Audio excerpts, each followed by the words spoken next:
Selamat berjumpa kembali. Salam sehat selalu. Pada kesempatan ini saya akan menyampaikan sedikit tentang Monte Carlo. Monte Carlo itu kalau kita ingat adalah suatu tempat atau destinasi yang ada di Italia. Tapi bukan itu yang saya maksud. Itu adalah tempat orang balap mobil seperti pada gambar ini ya, atau tempat perjudian. Ya. Yang saya maksud dalam Monte Carlo di sini adalah suatu metode yaitu simulasi Monte Carlo, yaitu dengan menggunakan bilangan acak.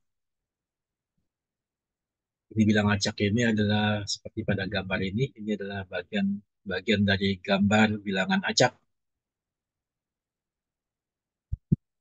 Monte Carlo adalah salah satu metode untuk menghasilkan data yang diperlukan dari bilangan acak.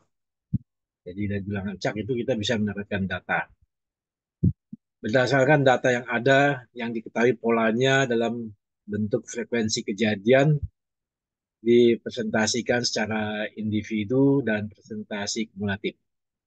Jadi pertama-tama kita harus mempunyai suatu data dari suatu kejadian, yang mana dari kejadian tersebut ada diketahui frekuensi dari masing-masing individu kejadian dan kumulatif dari frekuensinya.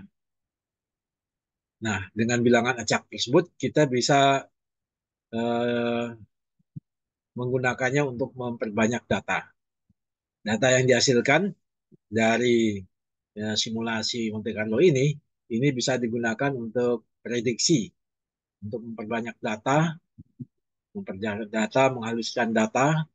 Jadi data itu bisa lebih banyak, bisa lebih halus ya, bisa lebih smooth.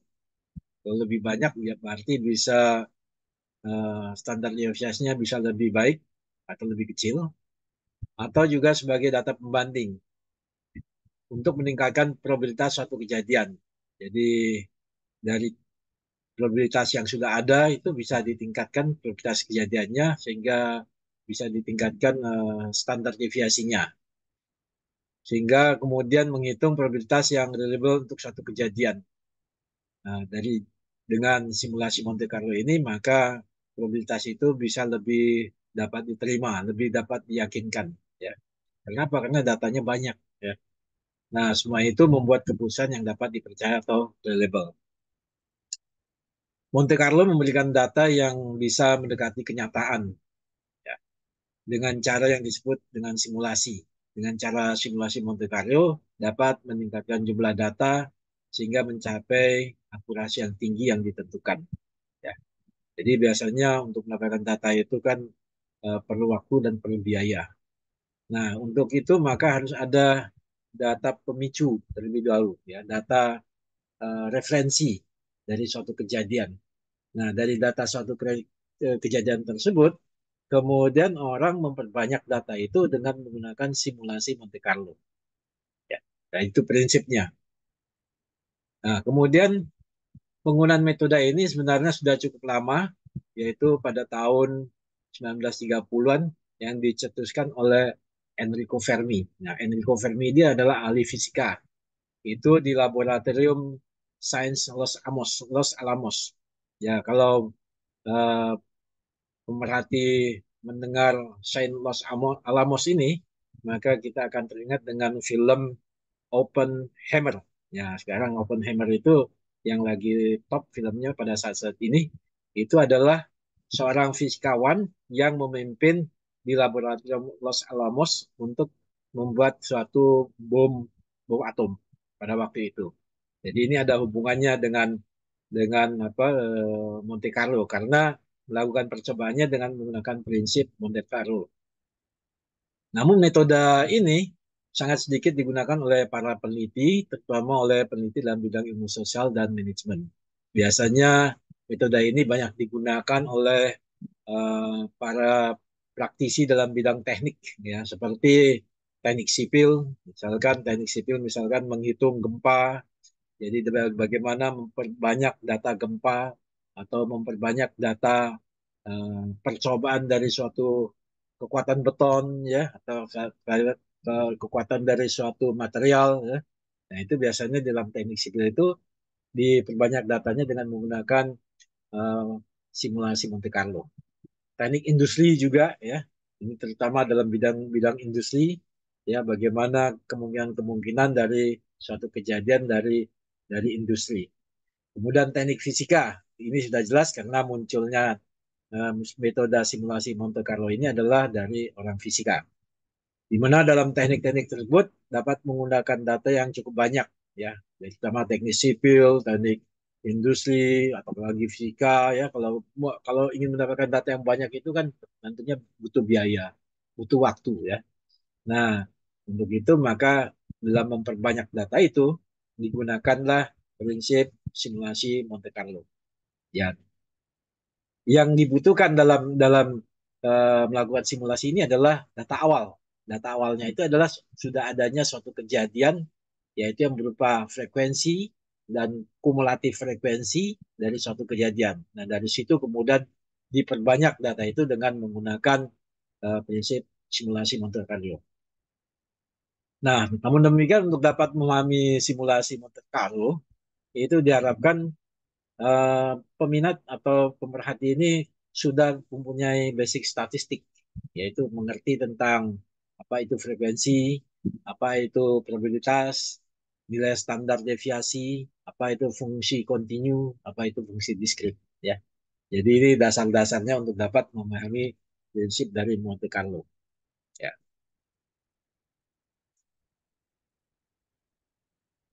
Selanjutnya pada awalnya perkembangan simulasi Monte Carlo orang menggunakan tabel, ya. Jadi dari tabel tersebut, dari tabel acak tersebut yang dikembangkan dengan menggunakan rumus tertentu, itu dihasilkan bilangan acak, kemudian orang melakukan simulasi itu dengan bilangan acak tersebut. Nah, bilangan acak ini nantinya ada di dalam frekuensi atau di dalam probabilitas yang mana, ya. Jadi disitulah mendapatkan atau memperbanyak untuk bilangan-bilangan atau data yang diperlukan oleh para peneliti. Nah, dengan adanya tabel bilangan acak, namun cara ini tentunya memberikan usaha yang cukup besar jika ingin melakukan simulasi yang ratusan kali atau bahkan ribuan kali, ya. Di dalam teknik-teknik tadi, teknik sipil, teknik industri biasanya diperlukan simulasi banyak sampai ratusan atau ribuan kali untuk mendapatkan data yang tingkat reliabilitasnya dapat dipercaya. Nah, setelah ditemukan komputer, ya, dan cuma komputer dan bahasa pemrograman, orang membuat simulasi Monte Carlo itu dengan menggunakan bahasa pemrograman seperti yang pertama adalah bahasa Basic, bahasa Pascal, Fortran, dan MATLAB, ya.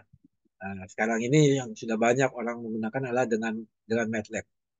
Nah, itu pun punya kendala bagi orang yang tidak mengerti bahasa pemrograman, ya. Ya, seperti misalkan orang-orang dalam ilmu sosial, ya, tentunya kurang mempelajari tentang pemrograman. Nah, oleh karena itu kemudian dalam perkembangan ilmu pengetahuan dan teknologi, kemudian orang mengembangkan adanya program Excel. Di Excel tersebut kita bisa melakukan eh, melakukan simulasi bilangan acak, ya. Namun itu pun juga sangat terbatas, ya, karena dia hanya menghasilkan bilangan acak mana yang masuk terdapat dalam probabilitas atau frekuensi yang sudah ada datanya yang kita punya, ya, dari data awal tadi. Yang untuk perhitungan selanjutnya dilakukan perhitungan secara manual dari bilangan Excel ini.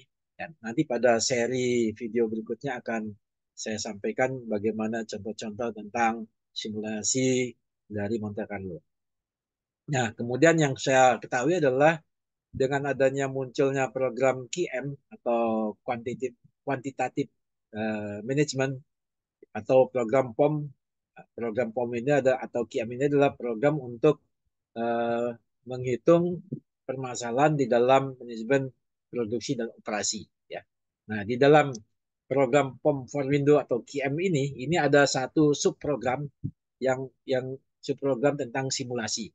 Dengan menggunakan subprogram dari simulasi ini sudah sangat membantu para peneliti untuk dapat memperbanyak datanya, ya. Berapa kali simulasinya akan dilakukan, ya.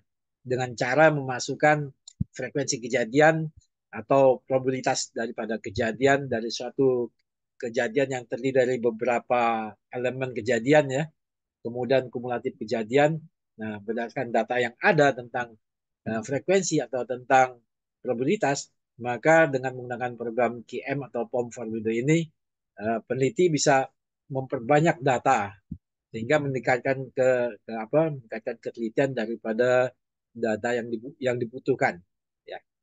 Nah, demikianlah sekilas tentang Monte Carlo dengan bilangan acaknya yang bisa kita kembangkan dengan menggunakan program Excel dan juga dengan program QM atau program POM Formindo. Semoga ulasan uh, uh, kilasan, semoga ulasan yang sedikit ini bisa menambah awal dari perkenalan dengan metode simulasi Monte Carlo. Semoga bermanfaat.